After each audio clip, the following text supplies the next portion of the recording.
هذه المرأة اعتقدت أنها حامل، ولكن في يوم الولادة أخبرها الطبيب أنها ليست حاملا بطفل. كان مايكل وأليسيا يحاولان إنجاب طفل لسنوات عديدة، وكادا يفقدان الأمل تقريبا. حصلا أخيرا على خبر جيد، كانت نتيجة اختبار الحمل إيجابية، وكانت أليسيا حاملا. ذهبا على الفور إلى الطبيب لإجراء فحص بالأمواج فوق الصوتية للتأكد من أن كل شيء على ما يرام. ومع ذلك خلال الحمل بدأت بطن أليسيا تتضخم بسرعة غريبة، وبدأ الزوجان يقلقان بجدية. بعد عدة فحوصات بالأمواج فوق الصوتية أخبرهم الطبيب بأنهما في انتظار توأمين فعليا، مما يفسر تضخم البطن. وثق الزوجان في طبيبهما وفرحان بمعرفة أنهما في انتظار توأمين، ومع ذلك لم يكونا يدركان أن الطبيب كان مخطئا تماما، وأن الولادة لن تكون كما كان مخططا.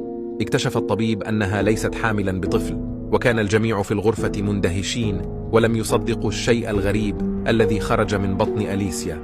اكتب حمل في التعليقات واضغط على القلب